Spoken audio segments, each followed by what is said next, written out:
O seu escritório de advocacia está perdendo dinheiro e você nem está percebendo. Hoje eu vou te contar 5 sinais que você está ignorando e que podem estar drenando o lucro do seu escritório. E eu não estou falando de não ter clientes ou de abaixar o preço. Eu estou falando de algo muito mais profundo. O primeiro deles é: você não sabe o valor da sua hora. Você apenas pega ali a tabela da OAB, cobra conforme a tabela ou conforme você acha que deve ser. E esse é um problema que traz um rombo no teu escritório. Porque, por exemplo, vamos supor, você está fazendo um caso de BPC e aí você lá no final você calcula em média que você vai receber R$2.000. Será que esse processo, ele realmente, durante ele, vai te trazer um lucro capaz de cobrir todos os gastos que você teve? Porque às vezes você está desconsiderando o teu tempo, a tua expertise, todos os gastos fixos e variáveis e você não sabe quanto que aquele processo, mesmo parado, ele custa para você. Se você não tem clareza do valor da sua hora, provavelmente você está pagando para trabalhar. Às vezes o processo traz mais trabalho, demanda mais da gente do que a gente calculou ali no começo. Então tem que estar preparado para isso também e isso tira o lucro ali que você teria.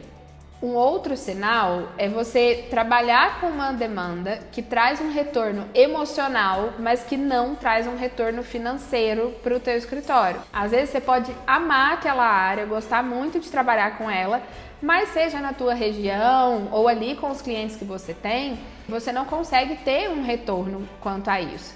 Então a gente precisa entender que não é só a gente gostar da área, a gente precisa ter um mercado ali capaz de trazer o que a gente precisa ali de sustentar o escritório. Então a gente precisa pensar em nichar cada vez mais, mas sempre pensando o que eu consigo trazer de cliente, como que eu posso atrair esse cliente. Aí o que pode acontecer? Você pode ir pegando processos que tá te trazendo aquele calorzinho no coração, mas que não sustenta o escritório. Então acaba entrando num ciclo de escassez, de você não ver ali uma luz no fim do túnel. E quando você vê, o escritório ele já está sobrecarregado, às vezes já está no vermelho, você não está dando conta mais, e aí você fica pegado ali. Claro que você pode fazer as coisas do coração, aquela ação que você gosta, que brilha os olhos, você pode fazer. Você precisa pensar como uma empresa e ver o que traz retorno. Caso você queira fazer aquela ação, você pode fazer ela pro bono ou pegar algum dativo também, né, que a gente tem. Então você pode trabalhar nas áreas que te trazem prazer também, mas também pensar um pouco ali no retorno financeiro. Um outro sinal que ele é cruel é você trabalhar pro processo e não pro escritório. E aqui ele parece que é uma virtude, né? Porque você está sempre ocupada, mas você está ocupada com o quê? Né? Muitas advogadas vão lá, enchem a agenda, lota a agenda de coisa para fazer, mas que depois não teve tempo para fazer o que realmente importava, o que era necessário fazer para que o escritório crescesse, para que prestasse um bom serviço, tivesse um bom relacionamento com o cliente.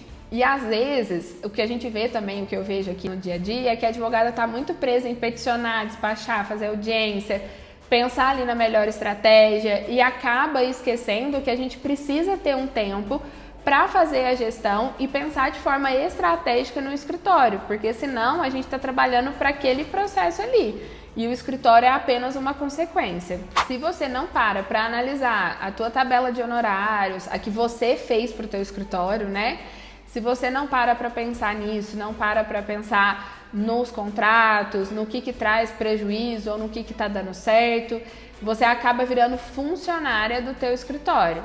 E aqui até teve no outro que a gente conversou, em que você tem uma mentalidade de empresária ou de CLT que acha que vai ter alguém para te salvar, para melhorar a situação. Tá com você, tá na tua mão para resolver isso. Outro sinal que você pode estar ignorando é você mima o cliente errado. Sabe aquele cliente que te manda milhões de mensagens no WhatsApp, que pede para parcelar, que pede para sempre estar dando uma resposta, algum retorno fora de horário, e aí você responde ele sempre, você demanda ali, você tá sempre pronta para ele, mas ele nunca te indicou, ele nunca fechou outro contrato, ele só reclama, não te dá ali o valor.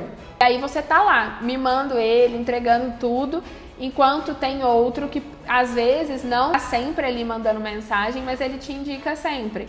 Então a gente precisa observar qual cliente que faz sentido. A partir do momento também que você pensa estrategicamente no teu negócio, você já sabe qual que é o cliente que você quer atrair. Então você também tem ali na tua base de clientes, geralmente clientes que estão alinhados com aquilo que você pensa, com aquilo que você espera. Então a gente já consegue fazer um filtro, mas caso não tenha esse filtro, começa a observar os clientes que você tem e o que você está fazendo, para aí sim você conseguir focar naqueles que realmente trazem algum retorno para o escritório. O último sinal que ele é difícil, e até por experiência própria, é você quer fazer tudo sozinha porque você quer economizar e você acredita que ninguém faz tão bem quanto você. Esse é um sinal que traz muito prejuízo. Por quê? Quando a gente delega de forma correta, né, que delegar não é delargar o serviço ali, a gente consegue trazer mais clientes, produzir mais e aí conseguir crescer o escritório mais ainda. Então só tem coisas boas ali de delegar. Então a gente tem que parar com isso de ser a salvadora, de ser a Mulher Maravilha que dá conta de fazer tudo, porque a gente não dá conta. Então trazer isso para o teu escritório é muito, para a tua mentalidade, para aquilo que você acredita, para aquilo que você executa, é muito importante. A advogada, né, que tenta fazer tudo sozinha, que quer economizar, então ela faz a arte, faz o post, faz a petição, liga para o cliente, vai em audiência, pensa no escritório ali. A quem faz tudo, querendo economizar, acaba perdendo dinheiro. Porque o que economiza em reais perde em crescimento. Cresce quem entende o que gera valor, foca naquilo e delega o resto. Essa falsa economia, ela custa muito caro para o escritório e para a tua saúde mental também. Tudo que eu falei até aqui, às vezes você começou a perceber algumas coisas que você faz. E aí você pode estar pensando, nossa, parece tão fácil resolver, né? Como se fosse um passe de mágica. Mas não é. A gente precisa de um método, precisa seguir, analisar a tua realidade, você precisa enxergar o teu escritório para aí sim você conseguir fazer. Você precisa de dedicação e organização. E isso fica mais simples quando você tem alguém de fora do seu negócio para conseguir enxergar com clareza e imparcialidade também, né? Com a emoção por fora. Então a minha ideia é exatamente essa, é pegar ali na sua mão, entregar um plano de ação, estar junto com você, para que seja possível você eliminar esses sinais, esses vícios que tem dentro do teu escritório e crescer com lucro na advocacia e leveza também. Com esse plano de ação em mãos, você vai ver que é possível você ter uma advocacia que talvez você não imaginava que era possível, que é com estrutura e lucro. Se faz sentido para você, clica no link da bio e me chama no WhatsApp, vai ser um prazer a gente conversar e iniciar essa jornada juntas.